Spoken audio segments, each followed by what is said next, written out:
Hello, everyone. It is Linda Benn helping you to thrive, and I am so excited today. I have a wonderful guest speaker with us, Dr. Beth Halbert. Now, Dr. Beth and I met when I was living in California in 2015, and we just had this instant bond and affiliation, and I just love you to bits. Yes. You So too, my friend. You too. Mirror, yeah. mirror. So I'll just read out Dr. Beth's bio because Dr. Beth is very impressive, done a lot of things over the years as a psychologist, and she's actually named America's Teenologist Bum, by bum, bum, bum. Mums, the world's radio show. Dr. Beth Halbert, also known as Dr. Beth, offers a variety of products and services for parents and teens to create stronger family bonds using love, playfulness, compassion, and communication. Through her coaching, consulting, public speaking, facilitation, products, programs, music, books, media interviews, and social media channels, Dr. Beth supports individuals, families, and family owned businesses to strengthen their relationships, step into their greatness, and live the life of their dreams. Her work provides parents with valuable practical tools to support their child's unique voice and growth without sacrificing their own desires and sanity. Using these tools, parents and teens alike can work together to foster an emotionally healthy and happy family while taking care of their inner family in the process. And Dr. Beth also helps prevent teen suicide, violence, and child trafficking through education and entertainment by cultivating more self compassion, self love, and playfulness in the family relationships. And she helps save family relationships by empowering families and parents and teens to thrive and reach their leadership potential with these new world changes. Dr. Beth, thank you so much for joining us today. I'm so honored to have you. And I'm so excited. I'm so excited. I've been really looking forward to this, Linda, because thank we have things to do together. absolutely. Yes. So let's start with what, tell me about your backstory to fill people in, and how did you come to be America's Teenologist? And I love that word, by the way. Yes, me too. Me too.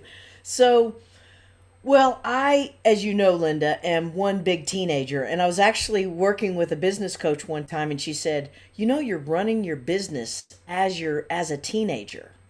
And I'm like, yeah, what's your point?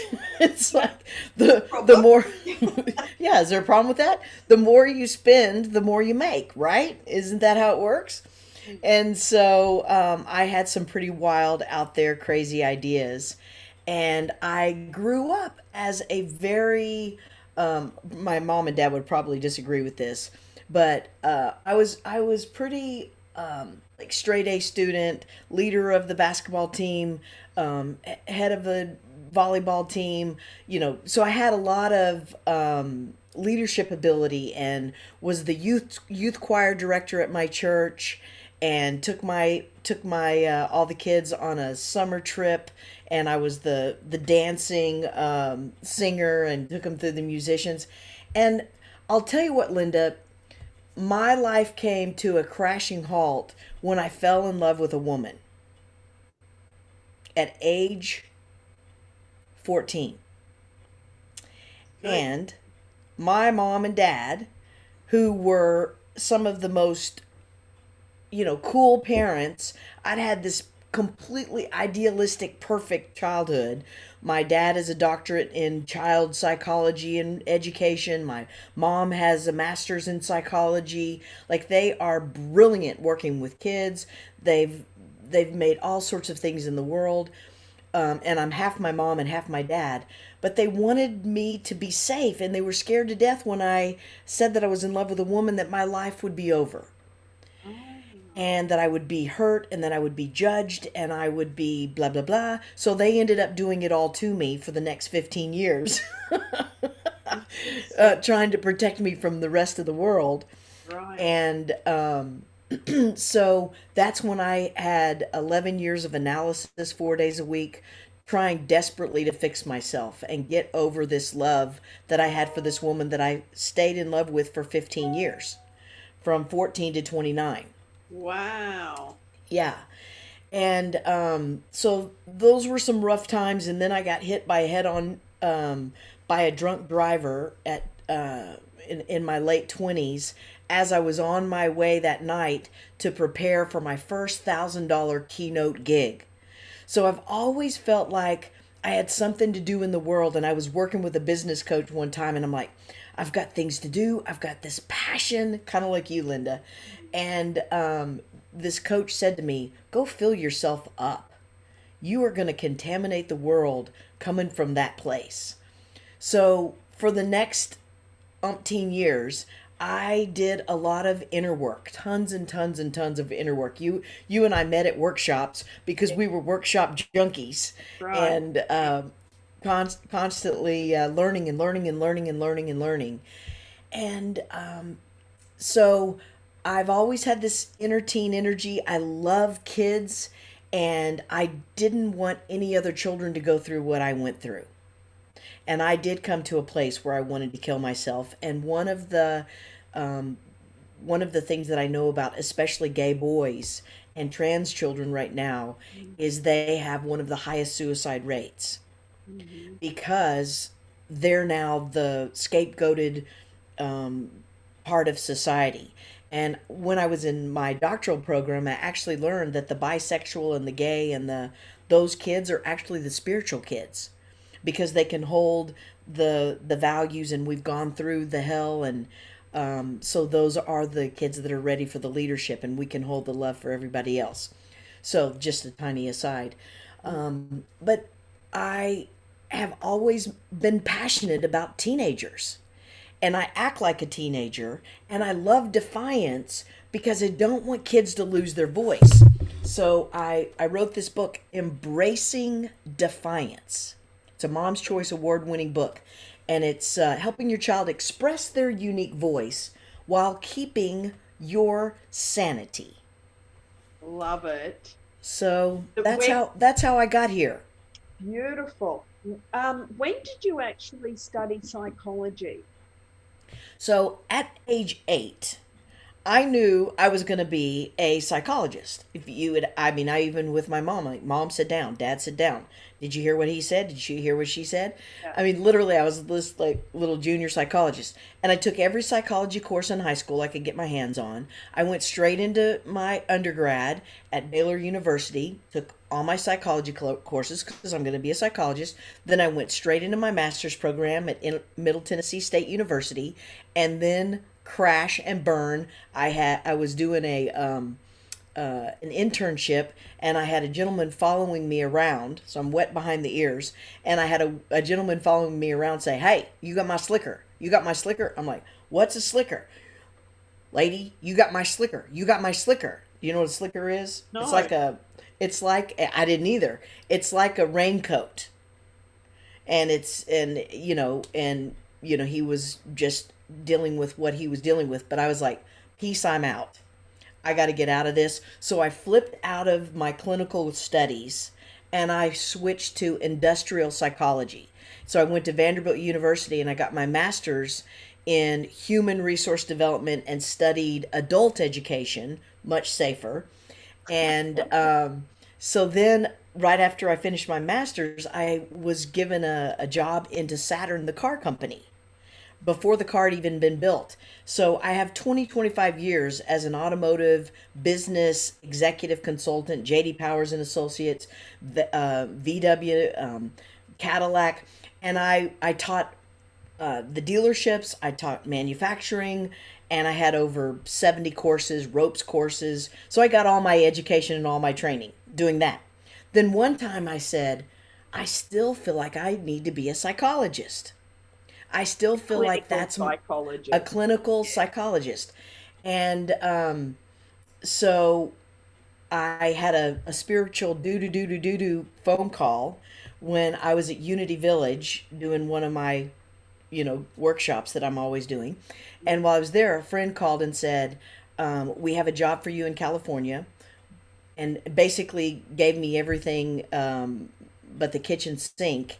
And I sold my 5 bedroom, 5 bath house at 28 here in Nashville, went to California and embarked on and started back at the bottom and did a joint career, one in corporate training and business training and one in clinical psychology. And now I'm merging the two together. Awesome. So Awesome. my ideal client is someone that is a top executive that is having a teenager kicking their tail, or having an employee that's kicking their tail, because that's my juice, is jumping right into the crisis. Awesome. I love that. So, in all of that, what would you consider your superpower? My superpower is I can hear people emotionally at the age that they are.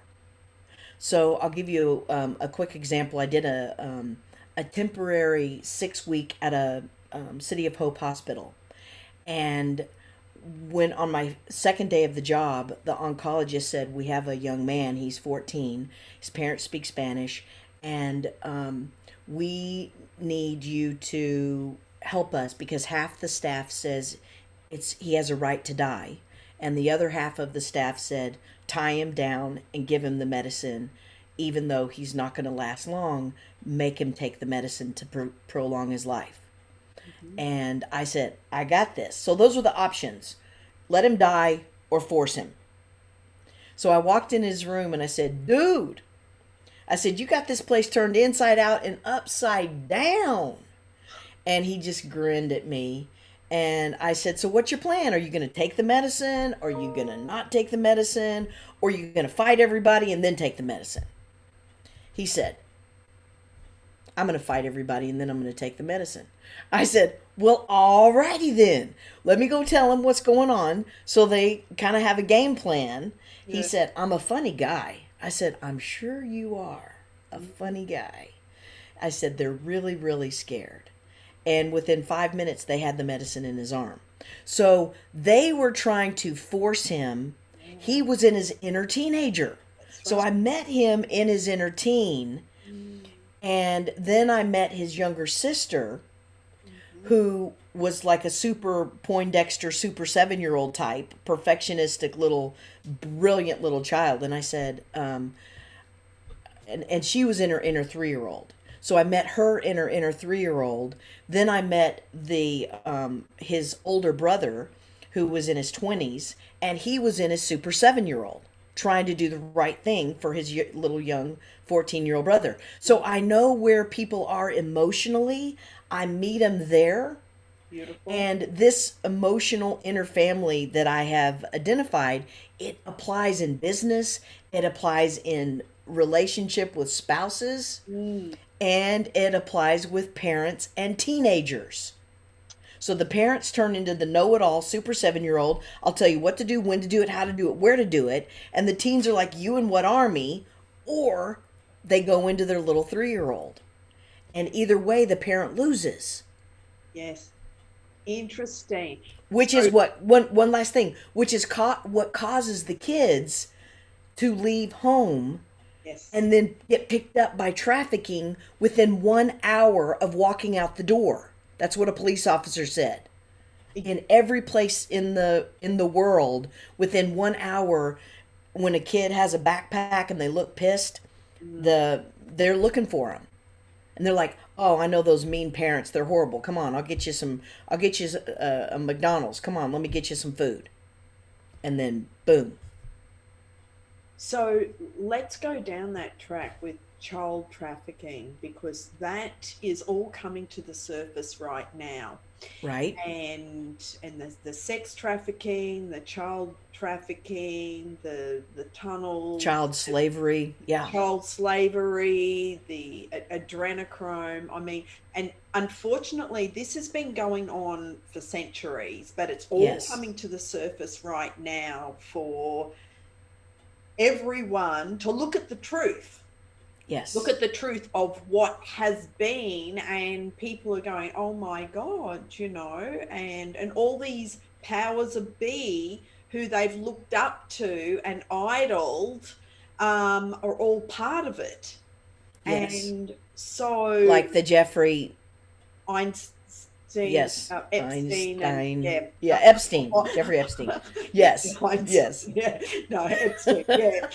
Um, so people like that, and yeah, it's all coming to the surface, with Yes. the Yes. tunnels and the cloning, and which is horrific. And Yes. anyone out there watching, do your own research, look up. There's so much on Google, but we won't talk about the details right now. But Dr. Beth, how do you try and help these teens that are being thrown out of home because they are They're strong-willed, defiant. they're defiant, it's like, They're rude. yeah, and the parents don't know how to handle them, so it's like, right, get out, you're on your own. How do Yeah. you help those kids that have been Well, kicked out? well, I don't help the kids. I try to prevent the parents from playing chicken with a teenager. Good. Because once you get to the point where the children are in the grips, I can help in the coming back, but there's tons and tons of agencies that are trying to help with that. My role is either in the preventative, helping them not go down that path, and I can't even tell you how many times one parent will call me and say that another parent has kicked the kid out of the home. Their kid is living in their house, and the other parent is telling that parent, if you don't kick the kid out of the house, then we will call the police on you for keeping my kid.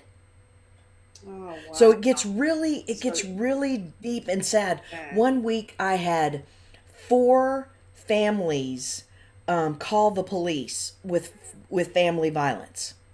Oh, wow. Four families had gone to brawls with their kids. And some the parents had called the police, and some the kids had called the police on the parents. And many of the situations, we fight the hardest and the most with those that we love the most. And one of the things I teach, I do a call every week that is called the Power Hour, and I have parents and I have teens that come to this call. And one of the things that there's this adorable 17-year-old that's been working with us this last year, and one of the dads said, I want to make sure she doesn't just hear the negative stuff about parenting. And I asked her the other night, I said, do you feel like everything that the parents are saying, that it makes you want to never have children? She said, no, I'm going to have kids, but boy, it gives me a lot of empathy. Oh man, do I have so much empathy. So I help the parents walk in the teen shoes, and I help the teens walk in the parents' shoes. Yeah. And it's magical. It is just, it's magical. And if you are attached to how it's said, and you want to be right, or you want to be in relationship, Mm, yes. and you can be right, and your kid will walk right out the door, and you have every right to be mad as all get out, and are you willing to let your kid die over your righteousness? Mm, yeah, exactly. Because they will. You don't play chicken with a teenager. They're willing to die to be right. Are you willing to let them die Mhm. to be right? Because when they walk out the door, then that's where the drugs and the The alcohol danger. and the you know criminal activity comes in, Yeah. and they can get into those bad groups, and that can just lead to more and more, Yeah. tragedy. Yeah. So And excellent work. I know of so many kids that have been raped in those experiences. They've gotten into bad crowds, they've been picked up.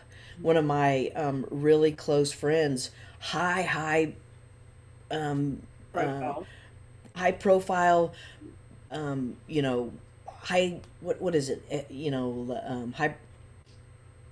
Anyway, you would not expect this family to have this happen, and their child got picked up and was in a porn ring. Wow. And there's just I mean, I could tell story after story after Yeah. story about this. And the key is we've got to learn to relate to each other a different way.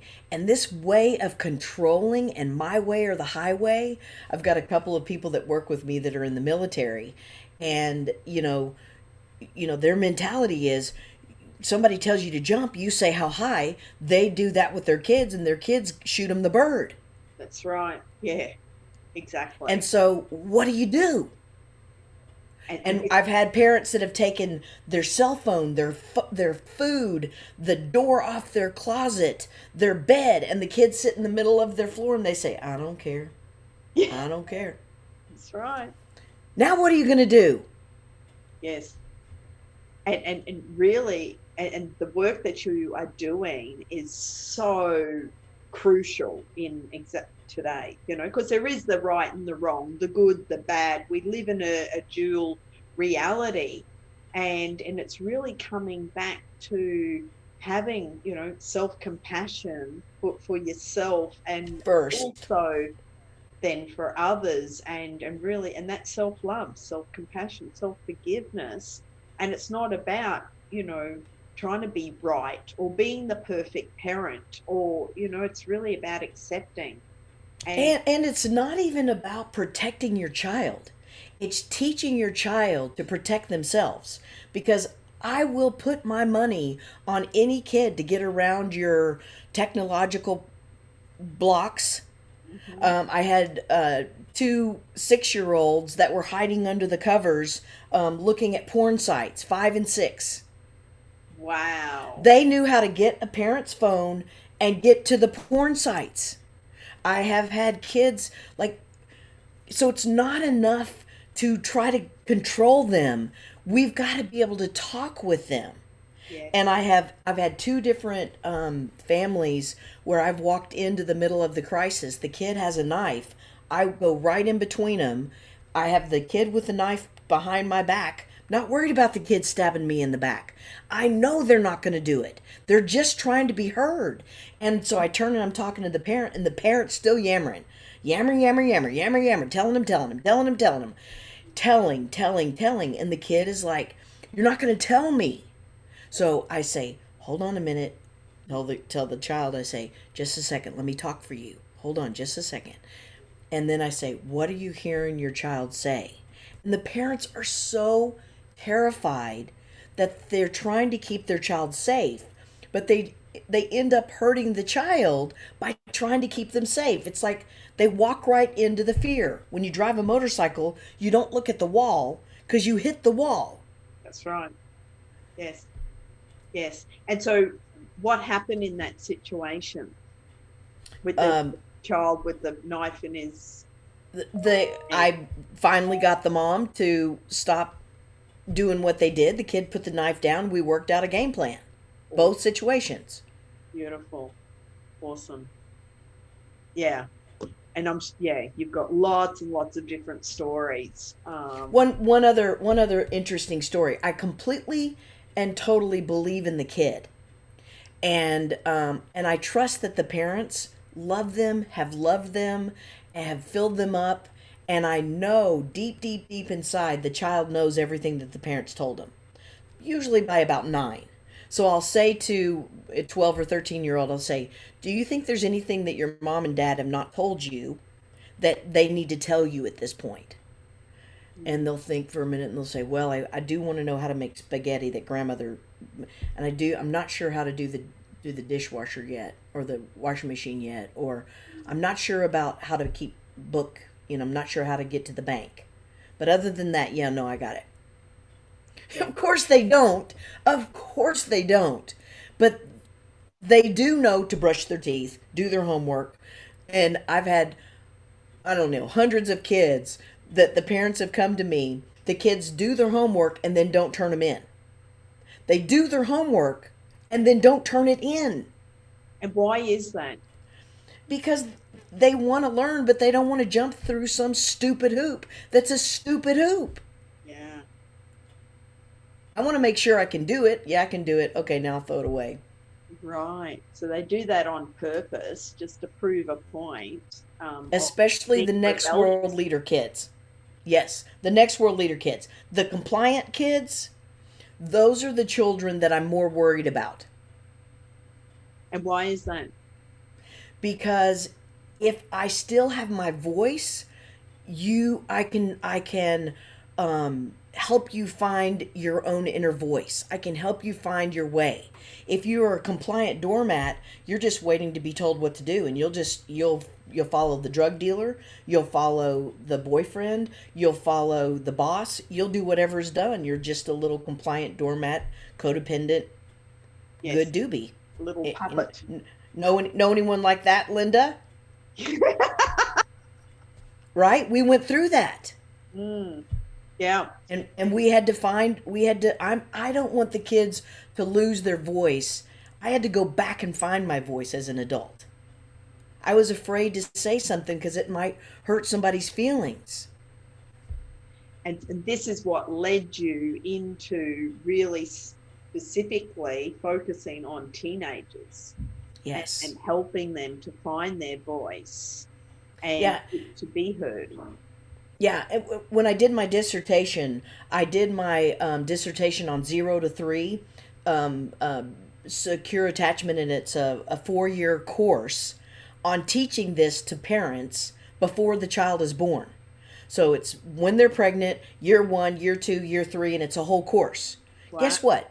No one wants that. No. And I had at least, I've never even brought it out. I still have it.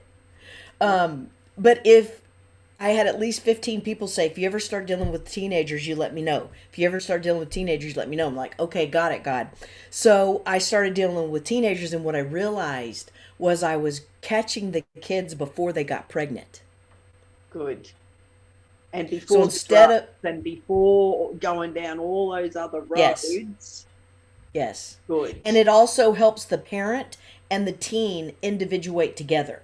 So the adult, the parents are individuating from perfectionism and finding their authentic voice. The kids are individuating from the parents and finding their authentic voice. I think it's harder to individuate from perfectionism than it is to individuate from your parent as a child. Because you're already individuated when you're in that mamma jamma teen years. But then when you start to feel bad and guilty and you start reeling it in, like even now when I talk to adults, they're like, oh, I don't want to find my inner teenager. Oh no, I had horrible teenage years.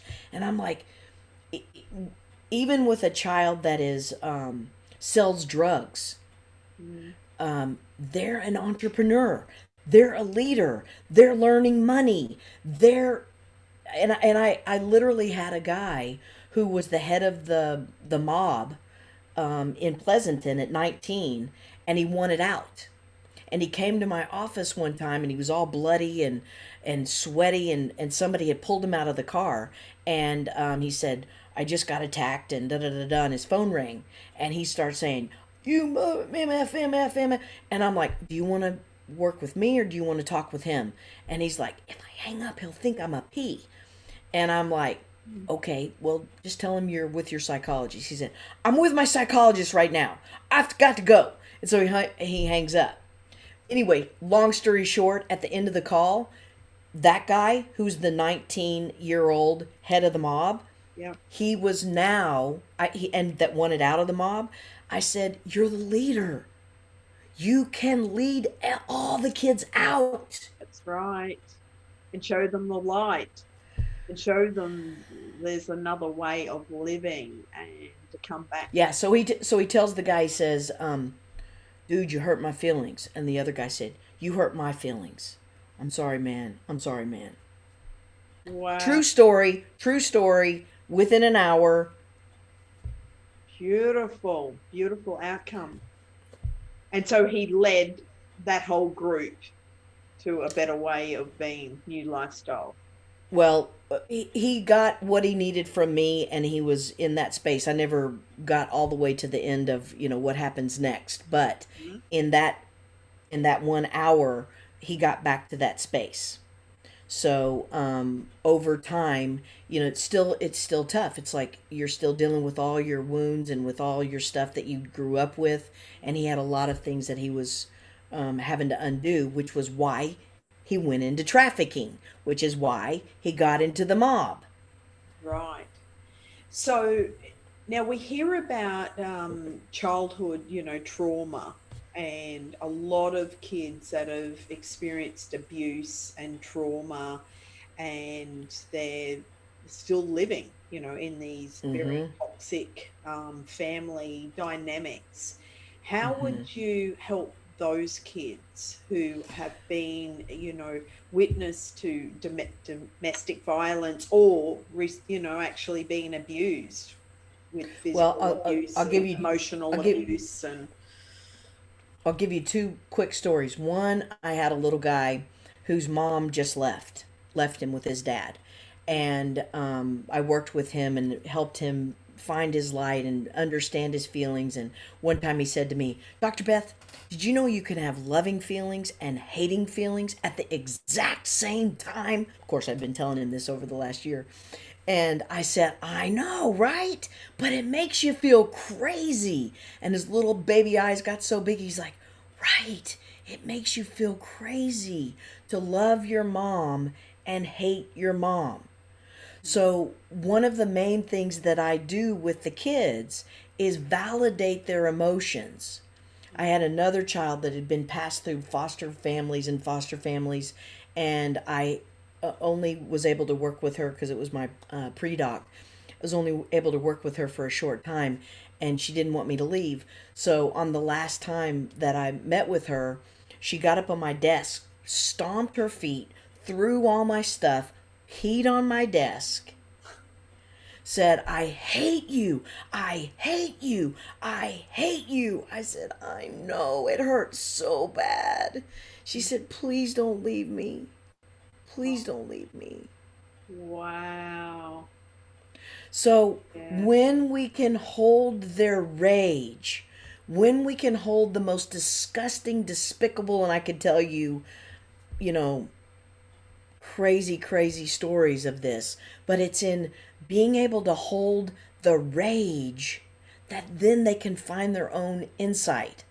So one other quick story. This is a teenager, and the dad was trying to make him get off the computer, and he was going to turn the computer off at 1 a.m. And I said, let me talk to him. So I said, so do you want to go to school? And he's like, yes. I'm like, really? Why? Why do you want to graduate? Why go to school? Well, because I'm going to do this, and I'm going to be a computer programmer writer, and I'm going to do this and this and this, and da, da, da. He had a whole plan. I said, okay, so do you think you need to be in school to get through school? He's like, yes, definitely. I definitely need to. I'm like, okay, so what's your plan? Long, long, long story short, he ended up saying he needed to go to bed at 11 o'clock. He wanted his dad to turn the computer off. I said, well, let me call your dad and let's force your dad to unplug this thing and put a code on it where it won't be tempting to you. You want me to do that? He's like, yes, yes, let's get him to do that. So the child changed the time. Yeah. And I have gazillion stories where the kids know. And they made the decision, so then they're standing in their power, and they're more in control with making their choices and decisions, which is what we want, though. And this, yes, Yeah. and this is what I did for years and years and years with businesses. I would walk into a business and I'd say, give me the one that you're about to fire, but you know they have so much potential. Hmm. The one that's driving you crazy, but you know they're so freaking smart. And that one, they're the next world leader kid. They're the next world leader employee. They become the leader. They just need the direction. They need the questions versus the tell. I love it. I love it. So, give an example of someone that you've, a company that you've walked in having issues, communication breakdowns, because it's usually the boss and then the team not being able to communicate clearly with the boss. And then there's silos in Yes. the office, and then Yes. it just brings down the whole morale of Yes. the whole office. So Well, how would you handle, two, because that's very common. so I got a gazillion of these stories, so let me give you a couple of them really fast. So one of them, I was told to come in and interview all the employees. I did. I came into the woman's office, and she was known across the land as, a man in a woman's body. I mean, she was rough. She smoked, she cussed like a sailor, and she was mean as a snake. So I walked in her office, and so I was trying to soften this feedback that was brutal. I mean, it was going to just cut her like a knife. And I said, sometimes when I come in, employees, they're a little mad, and she's like, "Blanket Beth, just tell me." And I'm like, "Okay, but I just want to, I want to set the Beth, just blanket, tell me." And I'm like, "Okay." And I'm thinking, "Okay, B." Yeah. And Here so, it is. so Here's the here you laundry go. list. Here's the list. Take a And I seat got, and I'll rattle it off. yeah. So I got about a third down the list, and she said, "Get out of my office." And I said, "Okay." I packed up my stuff, went on. I called the execs, and I'm like, "Well, I just got kicked out." And they're like, "Don't worry, we've all gotten kicked out. We all get kicked out." And in about 2 seconds, she said, "Get back in here." And she said, "Sit behind my desk." I'm like, "Okay." She said, "Your feet don't hit the floor, do they?" And I said, "No, they don't." And she said, "It's hard." So when people, the biggest bully on the playground is the one that is in the most pain. I had another guy who he was laughing about how his dad used to hold him up by the neck and his feet would dangle. And he's just laughing about how hilarious that was. And he was a complete jerk to everybody in the business. And I said, "That's not funny." He said, "Oh, come on, don't be so serious. Don't be so serious. You're trying to make everything all emotional, psychological." And I'm like, "Dude, that is terrifying." So I helped him get to his emotion. He found his feelings, and it's when something that Biden said. He said it's through the remembering that we don't continue to create the pain. So if I can remember how it feels to be beaten, then I'm not going to beat my kid. But if I can't remember how it feels, I'm going to unconsciously become my parent so I can heal what was never healed. Wow. Yeah, that's huge. You feel it or you're going to act it out. You choose. Feel those feelings and name them out. Name them out so you don't act out on somebody's head that you love. And when it is, that conflict is just head to head, Yes. do they, I mean, how do they contact you? Like, where do you come in? Because there's a lot of families around the world, where Yeah. it's not all peace, love, and joy, Especially in right now. every family. Exactly. And Yeah. so Well, you're in demand right now because it's not just the teenagers that are feeling, all the anger and the rage and the control coming to the surface. It's every single being on the earth is feeling this world that we're living in. yeah, it is. It's an exciting time, Linda. You and I both know Mm. because I actually believe the teens are waking us up and they're going to show us the way. It's not going to look like we think it's going to look. The boomers and the millennials, when they look at us, when the kids look at the parents and they look at us tired and they look at us miserable and they look at us broke and they look at us sick, they look at us and they're like, yeah, I don't want to become that.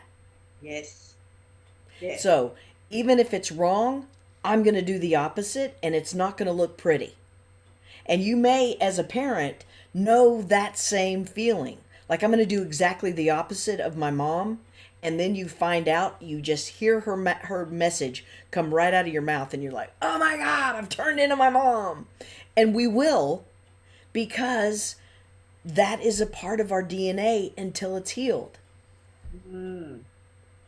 And it's about looking at those aspects of our, all the good and the bad, or the positive and negatives of our mother and the positive and negatives of our father, and comes back to forgiveness, compassion, and also acceptance For self. yes, because they're from an older generation and they don't want to change. Right. So as a teenager or daughter, it doesn't matter how old you are, it's really about acceptance.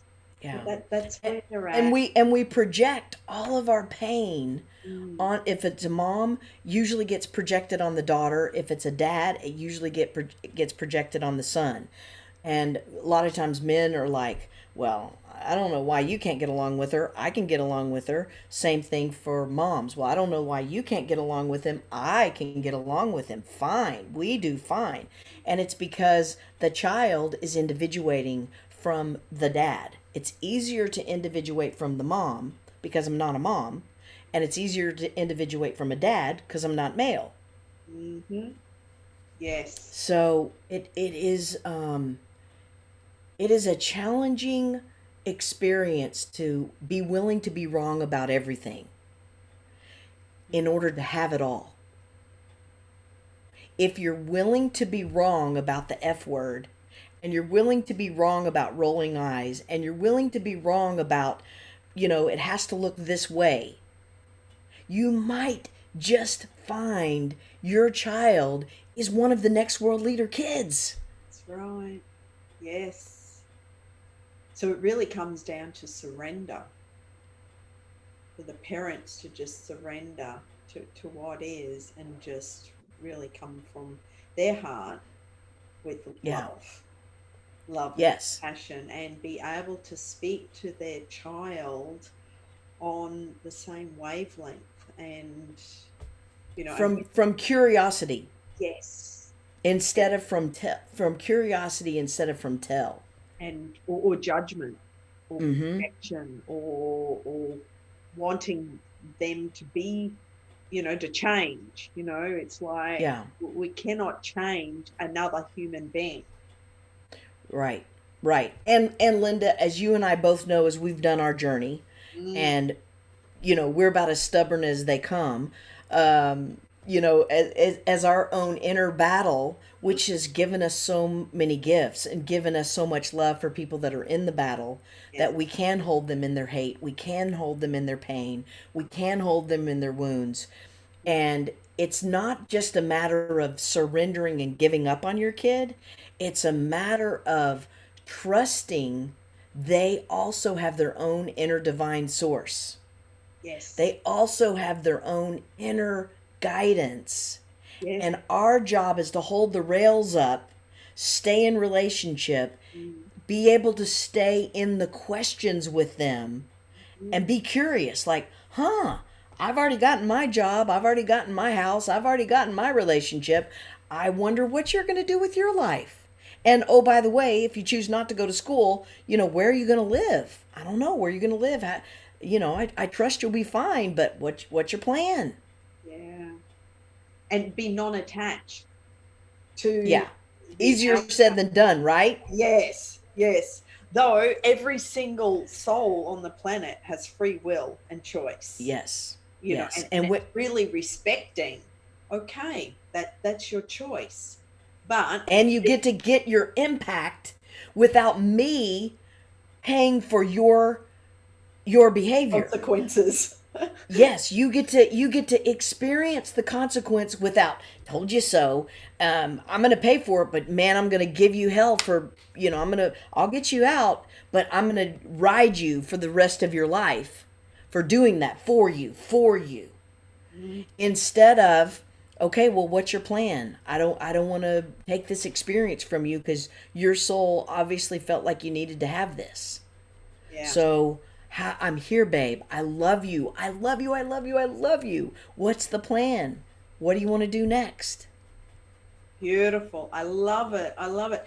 Oh my God, we could keep talking about so many different subjects, but how do people get in contact with you and learn more about your work? How do they, you know, learn from you? And I know you've got books and blogs and an Yes. amazing website. So what's your website?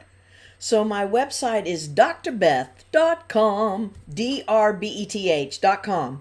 And if you would love to, so you can just go there. And if you want the secret passageway, do a backslash and then say free stuff, and that'll take you into the mother lode. And you'll get an email, and that'll take you into my Double Dog Dare community. Once a month, I have a complimentary call, meet, greet, and ask Dr. Beth, so you can ask me questions, and you can find all of my materials. I have lots and lots of free material on teen life over suicide, and I have parenting quizzes, business quizzes, compassionate quizzes. So all these things are about becoming more aware of who you want to be. Beautiful. So that's the way you find me. What's the double dog dare challenge? So this is, I dare you to let the next generation shine their way. And one of the ways that we can let them shine is by allowing ourselves to shine. Because a lot of times the teenagers say, stop worrying about me. You get a life. Get your own life. And so having that experience. My puppy dog is watching the TV right now. I'm trying to find the turn off. If a dog comes on, we're gonna hear. Oh, phew! He just walked away. Okay, so the Double Dog Dare Challenge. It's something that I'm envisioning doing for a 10-day and having everybody come and be a part of it. It's kind of like the Ice Bucket Challenge, where you like Linda, I would dare you to call up your most fearful person that you would want to call, and I would be on the phone with you, and I would dare you to call them, and I would have your back. So that's me pushing you in a dare to go past in order to shine. So I have a way for the kids to dare their parents to shine, a way for the parents to dare their kids to shine, and there's a lot of different ways that you can play with that. Awesome. Yeah. And so anyone can go to your website and join that Double Dog Dare challenge. Well, they'll join my Double Dog Dare community.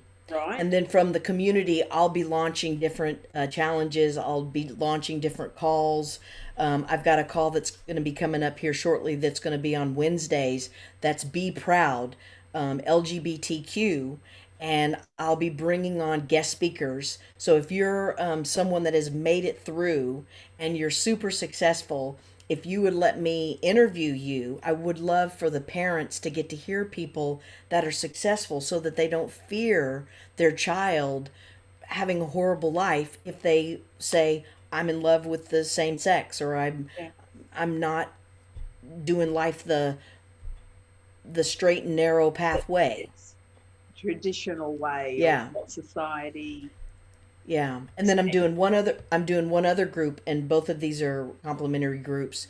One is on Wednesday, the second and fourth Wednesday, and the other one is on Friday, the second and fourth Friday. Heal the Hate, And this one is helping people that are not wounded far right, not wounded far left, but actually in the middle, and can help the listening of those that have been hurt and that are in horrific fear and pain, so that we can start to have more and more and more of the white space as the fringes get healed.